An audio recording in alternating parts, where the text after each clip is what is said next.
Hello दोस्तों, आपका concept chemistry classes में स्वागत है। जैसा कि हम सब जानते हैं कि आरपीएससी ने सेकेंड ग्रेड का नया सिलेबस डाल दिया है, तो आज हम उस सिलेबस के बारे में चर्चा करेंगे कि क्या क्या चेंजेस हुए हैं और क्या क्या उनका लेवल है। ठीक है, तो सबसे पहले हम देखते हैं केमिस्ट्री के लिए कि सबसे पहले हमारे पास जो सेकेंडरी लेवल का कोर्स है, सेकेंड लेवल, ठीक है, 12th तक की जो केमिस्ट्री आती है उसमें अपने पास क्या क्या चेंजेस हुए हैं। ठीक है, तो देखिए सबसे पहले हमारे पास जो हमने कंपैरिजन करते हुए हम इनको पढ़ेंगे कि ओल्ड में क्या था और न्यू में क्या है, यानी पहले सिलेबस क्या था और अब नया क्या है। ठीक है, तो सबसे पहला टॉपिक हमारे पास था, उसके अंदर वो था एटॉमिक स्ट्रक्चर, परमाणु संरचना। परमाणु संरचना के अंदर जो हमारे पहले जो टॉपिक दे रखे थे वो हमारे पास देखिए क्या क्या थे। वो पहले जो हमारे पास टॉपिक थे वो हमारे पास फंडामेंटल पार्टिकल, जैसे जैसे हम कंपैरिजन करते जाएंगे कि फंडामेंटल पार्टिकल इसमें भी था और इसमें भी था, तो यहाँ पे कोई चेंज नहीं है। देखिए atomic model and their limitation, atomic model and their limitation, ठीक है, परमाणु की संरचना तथा उनकी सीमाएं, ये अभी सारे वो का वही है। Dual nature of particle, dual nature of particle, de Broglie equation, de Broglie equation, ठीक है, डी ब्रोगली का समीकरण, अनसर्टेनिटी प्रिंसिपल, अनसर्टेनिटी प्रिंसिपल, ठीक है, अनिश्चितता का सिद्धांत, modern concept of atomic structure, modern concept of atomic structure, quantum number, quantum number, यहाँ तक देखिए बिल्कुल सेम है। उसके बाद Aufbau principle, Pauli exclusion principle and होल्न रूल जो अपन पढ़ चुके हैं। Aufbau principle, Pauli exclusion principle, होल्स रूल, ये एज इट इज है। उसके बाद है इलेक्ट्रॉनिक कॉन्फ़िगरेशन ऑफ एलिमेंट। देखिए इलेक्ट्रॉनिक कॉन्फ़िगरेशन ऑफ एलिमेंट, ठीक है, molecular orbital theory of simple homonuclear diatomic molecule.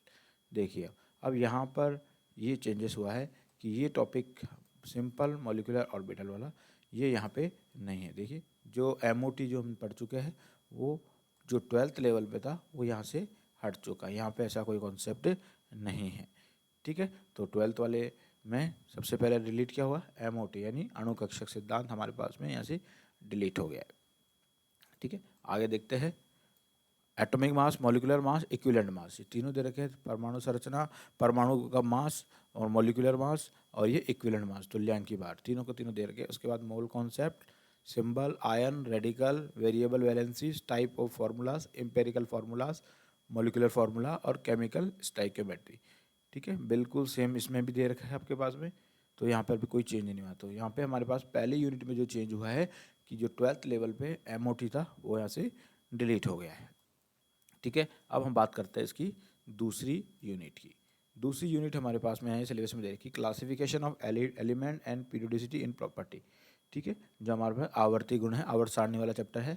इसमें से देखिए पहले हमारे पास mainly periodic law and classification of element ये दे रखा है और यहाँ पर भी कोई चेंजेस नहीं किया है। Limitation of mainly periodic table, यहाँ पे भी लिमिटेशन दे रखी पीरियोडिक टेबल की। Modern concept of periodic table कोई चेंजेस नहीं है। Electron configuration, nomenclature of the element, यहाँ पर भी कोई चेंज नहीं है।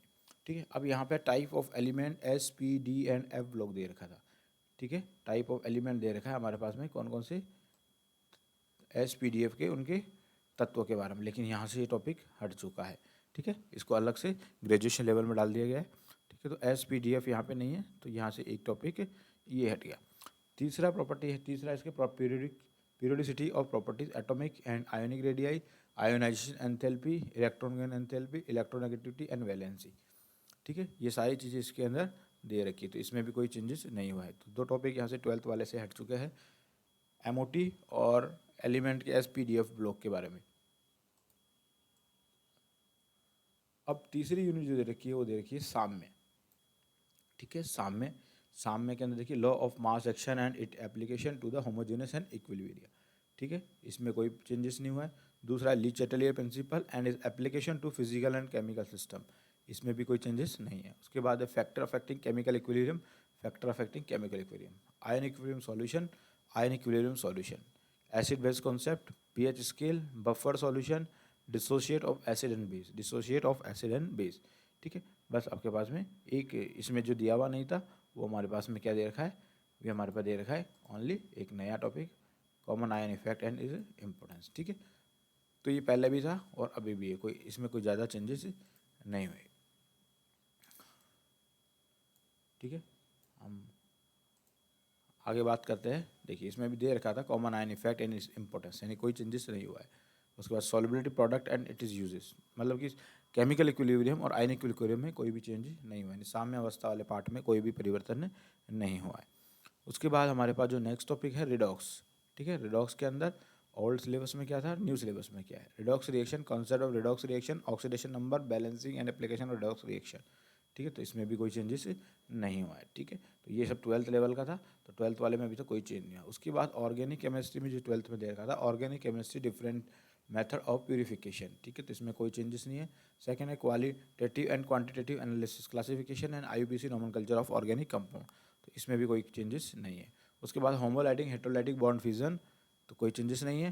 फ्री रेडिकल दे रखा है, carbocation, carbo anion, electrophiles, nucleophiles, type of organic reaction, तो इसमें भी कोई परिवर्तन नहीं हुआ। ठीक है, तो ये लेवल हमारे पास 12th लेवल तक का होगा, इसमें भी कोई परिवर्तन नहीं होगा। उसके बाद 12th लेवल में हमारे पास में एक है ओल्ड सिलेबस और न्यू सिलेबस में हाइड्रोकार्बन। ठीक है, हाइड्रोकार्बन के बारे में पढ़ेंगे। तो हाइड्रोकार्बन में क्या दे रखा है, एलिफेटिक हाइड्रोकार्बन। ठीक है, एलिफेटिक हाइड्रोकार्बन कौन कौन से, एल्केन के बारे में पढ़ना है, एल्कीन के बारे में पढ़ना है और एल्काइन के बारे में पढ़ना है। ठीक है, उसके बाद एरोमेटिक हाइड्रोकार्बन, तो एरोमेटिक हाइड्रोकार्बन में कोई चेंज नहीं हुआ, जो हमारे पास कौन सा है, ओनली बेंजीन। ठीक है, कंसेप्ट ऑफ एरोमेटिसिटी। ठीक है, कंसेप्ट एरोमेटिसिटी केमिकल प्रॉपर्टी। ठीक है, तो यहाँ तक दे रखा है। उसके अंदर अब ये नया चेंज हुआ है, जो नया परिवर्तन कर दिया गया है, mechanism of electrophile substitution and direct influence of functional group, ये एक नया टॉपिक ऐड दिया गया है। यानी आपको जो इलेक्ट्रोफिलिक सब्स्टिट्यूशन है, यानी जो भी इलेक्ट्रॉन से प्रतिस्थापन अभिक्रिया है बेंजीन वाली, तो उसको आपको समझाना है। और उस पर कोई ग्रुप अगर जुड़ जाता है तो उसका क्या प्रभाव पड़ता है, कोई भी फंक्शन ग्रुप उस पर जुड़ जाता है तो उसकी रिएक्टिविटी पे, उसकी क्रियाशीलता पे क्या प्रभाव पड़ता है, तो ये हम नया टॉपिक जुड़ा है। ठीक है, तो इम्पोर्टेंट है।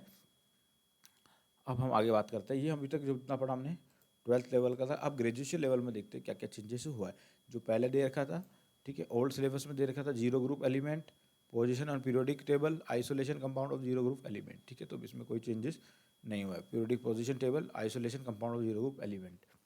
ठीक है, तो जीरो ग्रुप एलिमेंट में कोई भी परिवर्तन नहीं हुआ। उसके बाद डी ब्लॉक दे रखा है, D block element electron configuration of general characters of colour, उसका oxidation state, tendency to form a complex, magnetic property, interstitial compound, catalytic property and alloys.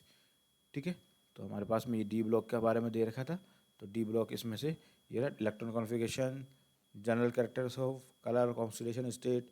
ठीक है, सारा दे रखा है। लेकिन उससे पहले ध्यान देखो, देखो इसमें ये टॉपिक यहाँ पे नहीं दे रखा है, यानी नया ऐड हुआ है ये वाला SNP block element, electron configuration, general characteristic properties. ठीक है, तो ये बिल्कुल S और P ब्लॉक में हमको इलेक्ट्रॉन कॉन्फ़िगरेशन, जो यहाँ से 12th लेवल से हटा था, वो हमारे पास क्वेश्चन में आ गया ग्रेजुएशन लेवल के अंदर। ठीक है, आगे बात करते हैं हम।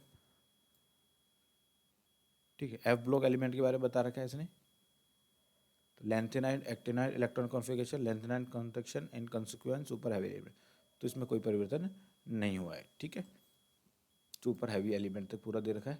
उसके बाद देखिए, उसके बाद जो हमारे पास बायो इनऑर्गेनिक की केमिस्ट्री थी, उसमें से आप role and bulk and trace metal, ठीक है, कौन कौन से, magnesium, calcium, ferrous and copper, तो ये एज इट इज दे रखा है। अब हमारे पास में ये दे रखा है हमारे biomolecules, carbohydrate, protein, vitamin, nucleic acid, ये हमारे पास में ग्रेजुएशन लेवल का पढ़ना है। पहले हमारे पास में 12th लेवल में था कोर्स, अब इस बार क्या आ गया हमारे पास में, ये ग्रेजुएशन लेवल में आ चुका है। ठीक है, पहले हमारे पास 12th में था, अभी हमारे पास ग्रेजुएशन लेवल में आ चुका है, तो इतना सा इसमें चेंजेस हुआ है। ठीक है, उसके अलावा हमारे पास जो नेक्स्ट टॉपिक है रिएक्शन मैकेनिज्म। ठीक है, रिएक्शन मैकेनिज्म ग्रेजुएशन में था पहले से, तो देखिए रिएक्शन में इंडक्टिव इफेक्ट पढ़ना है, मेसोमेरिक इफेक्ट पढ़ना है, इसमें भी है hyper conjugation, addition and substitution, electrophilic addition, electrons नहीं, जो भी हमारे पास योगात्मक अभिक्रिया है, प्रतिस्थापन अभिक्रिया है, सब कुछ दे रखा है। और उसका SN1 SN2 का मैकेनिज्म दे रखा है, और एलिमिनेशन रिएक्शन। ठीक है, अब इसमें भी एक नया टॉपिक क्या जुड़ा हुआ है, ये एक लाइन अलग से दे रखी है, directive influence of functional group, यानी अगर इनके साथ कोई भी क्रियात्मक समूह जुड़ा हो तो उसका क्या प्रभाव पड़ेगा। उसके बाद हमारे पास में जो ग्रेजुएशन लेवल में थी स्पेक्ट्रोस्कोपी, स्पेक्ट्रोस्कोपी में कोई भी चेंजेस नहीं हुआ है। UV विजिबल दे रखी है, BL लैम्बर्ट्स लॉ दिखा है, auxochrome and chromophore, various shift, calculation of lambda max value of dienes, polyenes and enols compound, तो इसमें कोई भी चेंजेस नहीं हुआ है। उसके बाद हमारे पास में केमिकल काइनेटिक्स की बात करते हैं, order and molecularity of reaction, first and second order reaction. ठीक है, तो इसमें भी कोई चेंजेस नहीं हुआ है।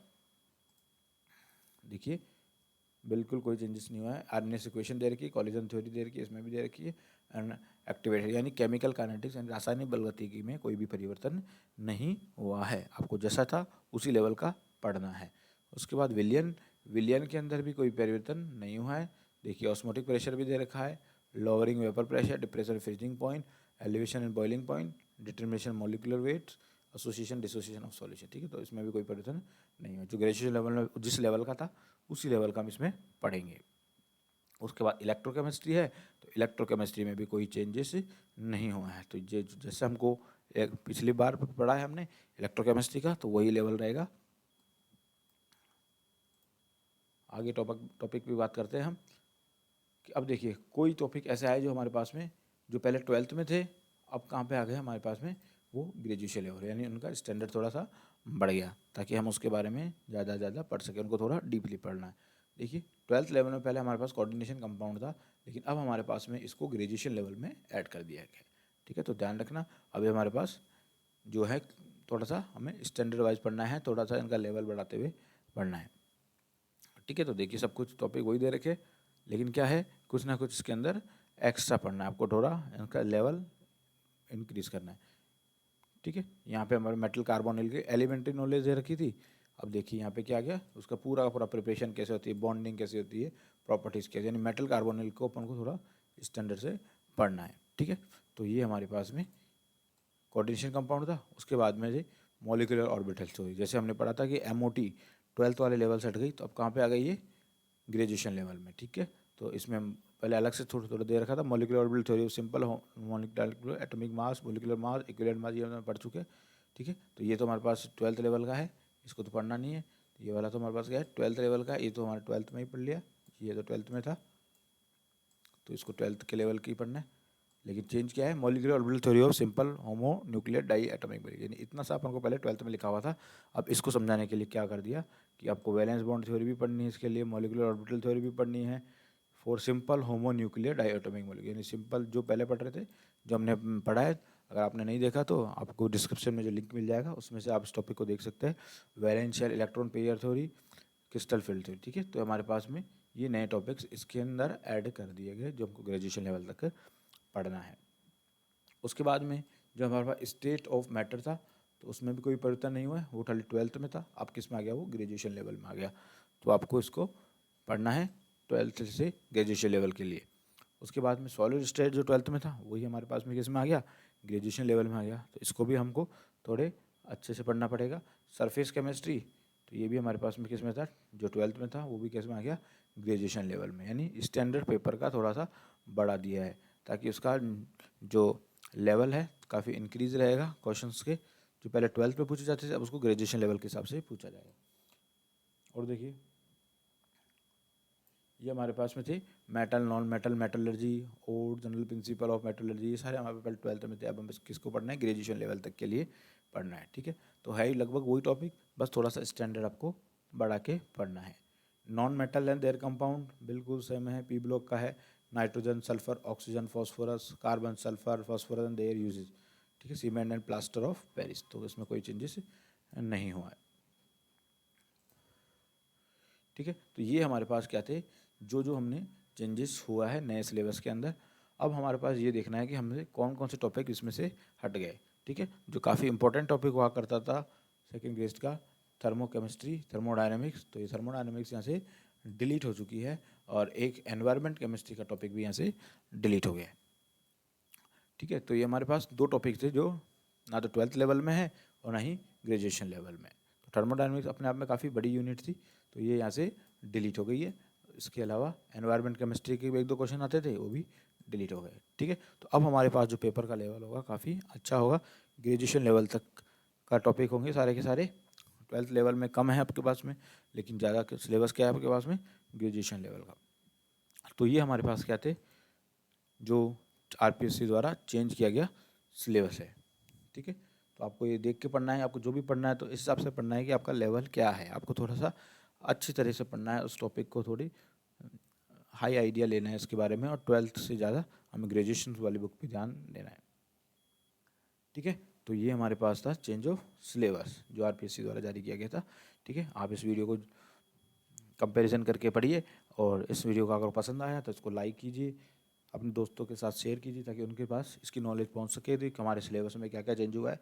ठीक है, और इस चैनल को हमारे पास सब्सक्राइब कर दी, ताकि हम नए नए वीडियो बनाएंगे और आपके केमिस्ट्री के इंपॉर्टेंट टॉपिक्स, पूरी केमिस्ट्री सेकंड ग्रेड की पढ़ाई जाएगी इस चैनल पे। ओके।